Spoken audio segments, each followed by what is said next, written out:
আসসালামু আলাইকুম প্রিয় সপ্তম শ্রেণীর শিক্ষার্থী বন্ধুরা, আশা করি সকলে ভালো আছো। আমিও তোমাদের দয়ে ভালো আছি। তো আজকে আমরা চলো বৃত্ত নিয়ে আলোচনা করব। তো আজকে আমাদের অধ্যায়ের নাম হচ্ছে যে চলো বৃত্ত চিনি। হ্যাঁ, তো আজকে আমি তোমাদেরকে এমনভাবে বৃত্ত চেনাবো, ইনশাল্লাহ বৃত্তের খুঁটিনাটি প্রত্যেকটা বিষয় তোমরা বুঝতে পারবে এবং বৃত্ত নিয়ে কোনো দিন আর কারো কোনো সমস্যা থাকবে না, ইনশাল্লাহ। ঠিক আছে, তো তাহলে আমরা আলোচনা শুরু করি। আর আলোচনার শুরুর আগে তোমাদের একটা কথা বলতে চাই। তো এখন থেকে আমরা যে ক্লাসগুলো নিব এগুলো শুধুমাত্র বার্ষিক পরীক্ষার প্রস্তুতির জন্য। হ্যাঁ, তো তোমরা সাথে থাকবে। আর যখন যে কোনো বিষয় যদি কেউ বুঝতে না পারো, আমি ফেসবুক গ্রুপের লিঙ্ক দিয়ে দিব এবং হোয়াটসঅ্যাপে তো সবাই আছোই। এরপরে কেউ না থাকলে কমেন্ট করবে, আমি তাকে হোয়াটসঅ্যাপ নাম্বার দিব, সেখানে আমাদের সাথে যোগাযোগ করতে পারবে। সার্বক্ষণিক একদম বিনামূল্যে আমরা তোমাদেরকে সেবা দেব, যেন তোমরা বার্ষিক পরীক্ষায় একটু সুন্দর একটা রেজাল্ট আমাদের উপহার দিতে পারো। ওকে, ধন্যবাদ। তাহলে আমরা শুরু করি। হ্যাঁ, আর ফেসবুকে সবাই যুক্ত হয়ে যে কোনো সমস্যা ওখানে পোস্ট করলেই সমাধান পাবে আশা করি। তো বৃত্ত নিয়ে একটু আলোচনা করি। বৃত্ত কি? একটা নির্দিষ্ট বিন্দুকে কেন্দ্র করে সমান দূরত্বে একবার ঘুরে আসাকে বৃত্ত বলে, সহজভাবে। ঠিক আছে?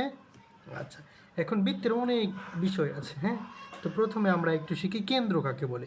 এই যে বৃত্তের মাঝখানে যে বিন্দুটাকে, এটাকে কেন্দ্র বলে। অর্থাৎ যাকে কেন্দ্র করে যাকে কেন্দ্র করে একটি রেখা পুনরায় নিজ নিজ কক্ষপথে, অর্থাৎ একদম সমান দূরত্ব বজায় রেখে একবার ঘোরে। ঠিক আছে, তো এইটাকেই আমাদের কেন্দ্র বলে। আচ্ছা, এটাকে কেন্দ্র বলে। এরপরে ব্যাসার্ধ কাকে বলে? কেন্দ্র থেকে এই পর্যন্ত দূরত্ব, এইটুকুকে ব্যাসার্ধ বলে। ব্যাসার্ধ অর্থাৎ ব্যাসের অর্ধেক। আর ব্যাস কাকে বলে? এইখান থেকে এইখান, এটাকে ব্যাস বলে। হ্যাঁ, এখন একটা বৃত্তের অসংখ্য হাজার হাজার কোটি কোটি ব্যাস থাকতে পারে। অর্থাৎ এখান দিয়ে গেলেও কিন্তু ব্যাস হবে, তবে কেন্দ্র দিয়ে গেলে এটা হচ্ছে ব্যাস, আর কেন্দ্র ছাড়া যদি যা, এগুলো জ্যা। ঠিক আছে, প্রত্যেকটা জ্যা। তো আমরা সংজ্ঞাটা দিব আর একটু সুন্দর করে তোমরা দেখো। আচ্ছা, এই যে এটা হচ্ছে জ্যা, এটা হচ্ছে ব্যাস, অর্থাৎ কেন্দ্র বরাবর যে রেখাটা আসে। আচ্ছা, এটা কেন্দ্র। ব্যাসার্ধ তো বলছি চাপ। চাপ কাকে বলে? অর্থাৎ এই যে এখান থেকে এই পর্যন্ত এই যে দূরত্বটাকে, এটাকে চাপ বলা হয়। ওকে, আমাদের এখানে আরেকটা মিস্টেক হয়েছে। আচ্ছা, এই সম্পূর্ণ একবার ঘুরে আসা, ঠিক আছে, এটাকে বলা হয় পরিধি। তোমাদের সময় বাঁচানোর জন্য আমরা আগে থেকে লিখে নিয়েছি, শুধু বুঝবা তোমরা, তাহলেই হবে। আচ্ছা, ঠিক আছে। তাহলে কেন্দ্র কাকে বলে? যে নির্দিষ্ট বিন্দুর চারদিকে একটি বিন্দু ঘুরে বৃত্ত তৈরি হয় তাকে, বা সেই নির্দিষ্ট বিন্দুকে কেন্দ্র বলে, অর্থাৎ এটাকে কেন্দ্র বলে। ওকে, এখন ব্যাস কাকে বলে? বৃত্তের কেন্দ্রগামী সকল জ্যাকে ব্যাস বলা। অর্থাৎ এই কেন্দ্রের মধ্যে দিয়ে যদি আমি এদিকে দিই, এগুলো সবগুলো ব্যাস। ঠিক আছে, সবগুলো ব্যাস। এই হাজার হাজার একটা চিত্রে, একটা বৃত্তে ব্যাস আঁকানো যাবে। আচ্ছা, এখন ব্যাসার্ধ কি? বৃত্তের কেন্দ্র হতে পরিধি পর্যন্ত দূরত্ব কি? এই যে এটা পরিধি, এগুলো পরিধি। হ্যাঁ, এগুলো পরিধি। তো এই যে কেন্দ্র থেকে পরিধি পর্যন্ত দূরত্ব কি? কেন্দ্র থেকে পরিধি পর্যন্ত এভাবে হতে পারে। এখান থেকে এইটুকু যদি হয় তাহলে কিন্তু হবে না। হ্যাঁ, অর্থাৎ কেন্দ্র থেকে পরিধি পর্যন্ত থাকতে হবে। আবার এখান থেকে মনে করো এই পর্যন্ত থাকলো, তাহলে এটাও কিন্তু ব্যাসার্ধ হবে না। ঠিক আছে, কেন্দ্র থেকে পরিধি পর্যন্ত থাকতে হবে। ওকে, আচ্ছা। তাহলে এরপরে বৃত্তের কেন্দ্র হতে পরিধি পর্যন্ত দূরত্বকে ব্যাসার্ধ বলে। বাঁকা হয়ে গেছে। আচ্ছা, ব্যাসার্ধ হচ্ছে ব্যাসের অর্ধেক। আচ্ছা, এরপরে দেখো পরিধি। পরিধি কাকে বলে? বৃত্তের কেন্দ্র হতে সমান দূরত্ব বজায় রেখে কোনো বিন্দু চলার পথকে পরিধি বলে। অর্থাৎ এই যে এই সম্পূর্ণ যদি বলে একটা বৃত্তের পরিধি নির্ণয় করো, তাহলে এই বরাবর, হ্যাঁ, এই যে পথটাকে নির্ণয় করতে হবে। এটাই হচ্ছে আমাদের পরিধি। অর্থাৎ এই যে বিন্দু যেখান দিয়ে চলে, এটাই হচ্ছে পরিধি, সহজভাবে। ওকে, ফাইন। এরপরে দেখো জ্যা। জ্যা কাকে বলে? পরিধির যে কোনো দুই বিন্দুর সংযোগ রেখাকে জ্যা বলে। এই যে পরিধির যে কোনো দুই বিন্দুর সংযোগ রেখাকে জ্যা বলে। এই যে এটা একটা পরিধি, এটা একটা পরিধি। হ্যাঁ, এখন এখান থেকে এইটুকু যদি দিই, এটাও একটা জ্যা। অর্থাৎ পরিধির দুই বিন্দুর সংযোগ রেখা, এই যে এটা একটা জ্যা, এটা একটা জ্যা। ঠিক আছে, এভাবে তুমি অনেকগুলো জ্যা দিতে পারবে এখান দিয়ে দেয়, কিন্তু এখান দিয়ে এখানে যদি দাও তাহলে কিন্তু হবে না। হ্যাঁ, আচ্ছা, এই যে এটা একটা জ্যা। আচ্ছা, এরপর চাপ। চাপ কাকে বলে? বৃত্তের পরিধির যে কোনো অংশকে চাপ বলে। এই যে মনে করো এখান থেকে এখান পর্যন্ত, এই যে এইটুকু হচ্ছে কে পরিধি, এইটুকুকে চাপ বলা হয়। ঠিক আছে, চাপ বলা হয়। আচ্ছা, আশা করি বৃত্ত সম্পর্কে আমরা বুঝতে পেরেছি। এখন যাব তোমাদের পাঠ্য বইয়ে। হ্যাঁ, দেখবা বৃত্তের অঙ্ক বুঝবা না মানে এর যে সহজ অঙ্কই নাই, ঠিক আছে? তোমাদের বইয়ের যে 2 নম্বর ছকটা আছে এটা যদি দেখো 1 নম্বরটা এমনি পারবা। এর জন্য যেহেতু সময় সংক্ষিপ্ত, তোমরা কেন বিভিন্ন চ্যানেলে বা আমার চ্যানেলে এত ভিডিও দেখে টাইম ওয়েস্ট কী করবে? আমাদের হয়তো কি একটু ইনকাম হবে, কিন্তু কি দরকার, হ্যাঁ, তোমার তোমার সময় নষ্ট করানোর। আচ্ছা, তাহলে দেখো এর আগে আমরা আরেকটু ইনফরমেশন দেখে নিই। সেটা হচ্ছে যে আচ্ছা, যদি কোনো বৃত্তের ব্যাসার্ধ আর হয়, আবারও একটু স্মরণ করে দিচ্ছি, এটা একটা বৃত্ত, হ্যাঁ, ব্যাসার্ধ অর্থাৎ এইটুকুর মান মনে করো আর হয়, তাহলে ওই বৃত্তের ব্যাস হবে 2r। তাহলে এটার মনে করো এটা কেন্দ্র থেকে এইটুকুর ব্যাসার্ধ হচ্ছে ব্যাসার্ধ আর, তাহলে হচ্ছে পরিধি এটার ব্যাস কত হবে? আচ্ছা, ব্যাস কত হবে? 2r। তার মানে একটা সহজ জিনিস, ব্যাস নির্ণয়ের সূত্র পারলাম। এখন কোনো চিত্রের যদি মনে করো এখানে একটা বৃত্ত আছে, হ্যাঁ, এখান থেকে মনে করো 5 সেন্টিমিটার দেওয়া আছে ব্যাসার্ধ, তাহলে যদি বলে যে তাহলে ব্যাস কত, অর্থাৎ এই সম্পূর্ণ দূরত্ব কত, অর্থাৎ এইটুকু হচ্ছে 5, এইটুকু 5, এইটুকু 5, তাহলে ব্যাস কত? তাহলে আমরা ব্যাস নির্ণয়ের যে সূত্রটা আছে 2r, অর্থাৎ 2, এই আর এর মান হচ্ছে কত? 5, তার মানে হচ্ছে 5×2 = 10। ঠিক আছে, বুঝতে পেরেছি, ওকে ফাইন। আচ্ছা, ব্যাসার্ধের দ্বিগুণ হবে সব সময়। হ্যাঁ, তোমাকে যদি এমসিকিউ বলা হয় একটি বৃত্তের ব্যাসার্ধ হচ্ছে 10, তাহলে ব্যাস কত? অবশ্যই 20 সেন্টিমিটার থাকুক, মিটার থাকুক, যেটাই থাকুক। তবে হ্যাঁ, এটা খেয়াল রাখতে হবে, যদি বলে যে একটি বৃত্তের ব্যাসার্ধ 10 সেন্টিমিটার, তাহলে ব্যাস কত? এখানে 20 মিটার, 20 সেন্টিমিটার, 20 মিলিমিটার এইভাবে দিবে। এখন ব্যাসার্ধ যেই এককে থাকবে, মনে করো এই আর এর মান, অর্থাৎ ব্যাসার্ধ যদি সেন্টিমিটারে থাকে, তাহলে এই যে ব্যাস যেটা হবে সেটাও কিন্তু সেন্টিমিটারে হবে। এটা যদি শুধু মিটারে থাকে, তাহলে ব্যাসও মিটারে হবে। ওকে ফাইন, আমরা অঙ্ক করলে অনেক সুন্দর বুঝবো, আশা করি অনেক ভালো বুঝবা তোমরা, কোনো সমস্যা থাকবে না ইনশাল্লাহ। আচ্ছা, এখন বৃত্তের যদি পরিধি নির্ণয় করতে বলে, মনে করো এখানে একটা বিশাল বৃত্ত আছে, হ্যাঁ, আমি ছোট করে আঁকলাম। এখন বললো যে এই বৃত্তটার পরিধি নির্ণয় করো, তখন আমরা কি করব? আচ্ছা, তখন কি করব? 2πr।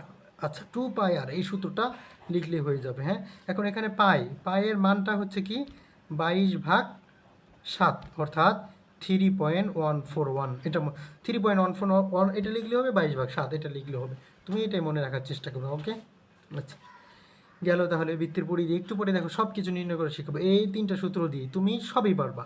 আচ্ছা, বৃত্তের ক্ষেত্রফল নির্ণয় করার সূত্র হচ্ছে কি πr²। এখন কি একক হচ্ছে কি হবে?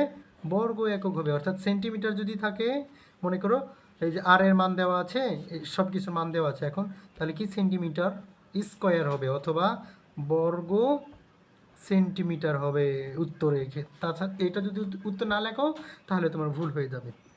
ওকে, এখন যাই তোমাদের হচ্ছে ছকে। ছকে ওইখানে ছকে শুধুমাত্র আর এর মান দেওয়া আছে, আর কি, আর হচ্ছে ব্যাসার্ধ। এখন ব্যাসার্ধের মান দেওয়া আছে, অর্থাৎ ব্যাসের অর্ধেক মান দেওয়া আছে। তাহলে আমরা জানি ব্যাস সমান কি 2r। এই যে 2r শিখছিলাম, এই যে সূত্রটা 2r, হ্যাঁ, 2r শিখছিলাম। তাহলে 2r এর মান কত? 12 দেওয়াই আছে। তাহলে এখন গুণ করলে 24 সেন্টিমিটার, এটা কি হলো? ব্যাস পাইলাম। এখন পরিধি নির্ণয় করতে বলছে, পরিধি 2πr, এই সূত্রটা লিখব। এখন পায়ের মান কত? এই যে এখানে আমরা বলছিলাম পায়ের মান হচ্ছে 22/7, এই যে 22/7, অর্থাৎ 3.141। তাহলে দেখো পরিধি হচ্ছে 2 আর পায়ের মান হচ্ছে 3.141, এই আর এর মান হচ্ছে 12 পাইছিলাম, এই যেখানে 12 দেওয়াই আছে এটা। তাহলে এই 3টা গুণ করলে যেটা পাবো এটা হচ্ছে পরিধি আমাদের। ওকে ফাইন, হয়ে গেছে। আচ্ছা, এখন দেখো ক্ষেত্রফল কি πr², এই সূত্রটা ব্যবহার করবো। পায়ের মান জানি, আর এর মানও জানি, এই যে 12 দেওয়া আছে ওটার উপর স্কোয়ার, শুধু ক্যালকুলেশন করে দিব।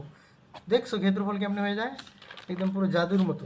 ঠিক আছে, আচ্ছা, এরপরে দেখো 2 নম্বর আবার ব্যাস দেওয়া আছে। এর আগে ব্যাসার্ধ ছিল না বলো, এখন ব্যাস দেওয়া আছে। আচ্ছা, ব্যাস যদি দেওয়া থাকে, মনে করো তোমাকে 100 টাকা দেওয়া আছে, এটাকে 2 ভাগ করতে পারবে না? পারবা। তো ব্যাস দেওয়া আছে, এটাকে শুধু তুমি 2 ভাগ করে নিবা, ব্যাসার্ধ হয়ে যাবে। মানে যে করে হোক আমাদের আর এর মানটা লাগবে, কারণ দেখো আমাদের ক্ষেত্রফল নির্ণয়ের হচ্ছে πr², এরপর পরিধি নির্ণয় হচ্ছে 2πr, তার মানে আর সবগুলোতে আছে। এরপরে ব্যাস নির্ণয়ের হচ্ছে 2r, তার মানে আর এর মান জানা থাকা লাগবে। হ্যাঁ, আর এর মান যদি না জানি কখনো, দেখবা বের করে নেবে। যেমন এখানে জানতাম না, হ্যাঁ, ব্যাসার্ধ দিয়ে রাখছে, তো আমরা জানি হচ্ছে কি ব্যাস দিয়ে রাখছে, তো এটার অর্ধেক হচ্ছে ব্যাসার্ধ। তো এটাকে 2 দিয়ে ভাগ করে নিচ্ছি, আরের মান পেয়ে গেছি। ওরা কেমনে কঠিন করবে, আমরা যদি পারি বলো, হয়ে গেছে। এখন পরিধি নির্ণয় করব। আচ্ছা, পরিধি হচ্ছে 2 পাই আর, এর সূত্র 2 পাই এর মান কত, 3.141। এরপরে আর, এই যে আর এর মান যেটা পাইছি গুণ করে দিচ্ছি, হয়ে গেছে সেন্টিমিটার। এখন ক্ষেত্রফল দেখো, পাই আর স্কোয়ার, পাই এর মান বসাইছি আর এর উপর স্কোয়ার দিয়ে দিচ্ছি, আর এর মানের উপর এই যে আর এর মান যেটা পাইলাম এখানে, হ্যাঁ, এটার উপর স্কোয়ার দিয়ে দিচ্ছি। তারপর যেটা পাইছি এই যে এখানে হচ্ছে মোস্ট অফ দ্য ইম্পর্টেন্ট, অনেক অধিকাংশ স্টুডেন্ট এটা ভুল করবে, হচ্ছে সেন্টিমিটার স্কোয়ার। এখানে বর্গ দিতে হবে, বর্গ একক। ক্ষেত্রফল সবসময় বর্গ এককে হয়, বুঝতে পেরেছো? গুড, সবাই গুড। আচ্ছা, দেওয়া আছে দিছি, আচ্ছা দেওয়া আছে পরিধি দেওয়া আছে। এবার দেখো পরিধি দেওয়া আছে, অর্থাৎ একটা বৃত্তের এই চারপাশের মাপ দেওয়া আছে 23 সেন্টিমিটার, হ্যাঁ 23 সেন্টিমিটার। এখন এখান থেকে এই পরিধি থেকে আমাদের আর এর মান বের করতে হবে। আমরা সমীকরণ করছি না 6-এ, বলো এই যে পরিধি সমান 2 পাই আর লিখলাম। এখন পরিধির মান যেহেতু দেওয়া আছে এই জন্য পরিধির সূত্র লিখলাম। এরপরটা দেখো ক্ষেত্রফল দেওয়া আছে, তখন আমরা ক্ষেত্রফলের সূত্র লিখব। তো এখানে পরিধি দেওয়া আছে 23 সেন্টিমিটার। এখন আমরা জানি পরিধি সমান কি 2 পাই আর, সূত্র এইটুকু, হ্যাঁ। এখন পরিধির মান কত, 23, 2 পায়ের মান কত 3.141, ওকে, ইন্টু আর, আর এর মান কি জানি না। এখন আমাদের সমীকরণ, অর্থাৎ এটা মনে করো এক্স বা আর, এইটাকে আমরা এই পাশে নিয়ে আসবো, তাহলে কী হবে, পুরো উল্টে যাবে। এখন এটা উপরে, আলটিমেটলি এটা হচ্ছে উপরে বসার কথা ছিল, কিন্তু নিচে বসে যাবে, কারণ হচ্ছে আমরা যেখানে গুণ অবস্থায় ছিল এটাকে এই পাশে নিয়ে আসবো এবং এটাকে এই পাশে নিয়ে যাবো। এই পাশ থেকে যেটা যাবে সেটা উপরে চলে যাবে। তাহলে 23, এখানে নিচে শুধু এটা বসাই দিছি। আচ্ছা, আর কিছু নেই। এরপর আর দিয়ে আমরা শুধু খালি ক্যালকুলেশন করেছি, আর এর মান বের হয়ে গেছে। কারণ মেইন দরকার কি, আর এর মান বের হলে ক্ষেত্রফল, ব্যাস, ব্যাসার্ধ সব বের করতে পারবো। তার মানে আমরা কি ব্যাসার্ধ পেয়ে গেলাম, আর এর মান। এখন ব্যাস কত হবে, 2 আর এর মান যেটা পাইছি এটা শুধু গুণ করে দিছি, এই যে সেন্টিমিটার।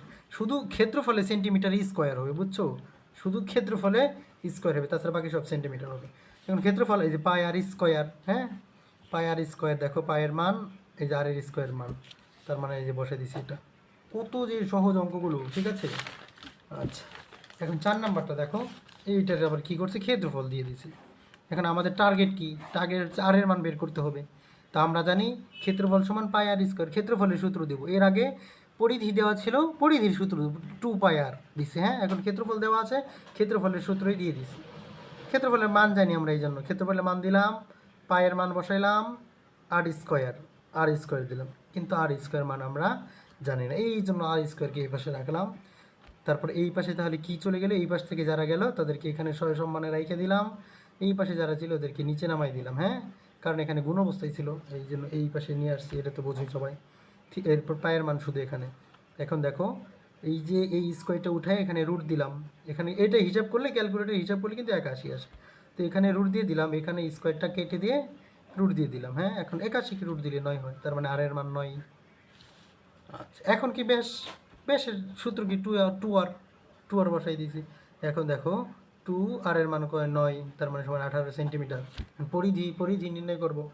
পরিধি হচ্ছে 2 পাই আর, দেওয়া আছে বলতে এটা সূত্র আর কি। এখন 2 পাই এর মান বসাইছি 3.141, আর এর মান বসাইছি 9, একদমই অ্যান্সার চলে আসছে। ঠিক আছে, সবাইকে ধন্যবাদ। আর গাজীপুরের যারা আছে তোমাদের জন্য অনেক সুখবর, আমরা পূজার বন্ধ থেকে শুরু করে যত ধরনের বন্ধ যাক, আমরা অফলাইন ব্যাচ শুরু করছি, যদিও আমাদের স্টুডেন্ট ভরপুর। এরপরে যদি তোমরা কেউ চাও বা বেশ কয়েকজন হও, তাহলে আমরা নতুন কোনো ব্যাচ খুলব। আর এই জন্য আমাদের সাথে যোগাযোগ করতে হবে 01580679921। আর যদি আমাদের এই অনলাইন ক্লাস কারো ভালো লাগে বা রেগুলার করতে ইচ্ছে করে, এখন আমরা তো এক এক দিন এক এক ক্লাসের ভিডিও দেবো, কারো প্রতিদিন করার জন্য খুব ইচ্ছে, তাহলে সেক্ষেত্রেও যোগাযোগ করতে পারো, আমরা তোমাদেরকে অনলাইন ব্যাচে ভর্তি নেবো। আর এটাই সবসময় হোয়াটসঅ্যাপে মেসেজ দিবে সবাই একটু, হ্যাঁ, হোয়াটসঅ্যাপে মেসেজ দিবা, তাহলে আমাদের ভালো হবে। আমরা প্রত্যেকটা সাবজেক্টই পড়াই, তবে ভিডিও শুধু অঙ্কটার একটু বেশি বানাই।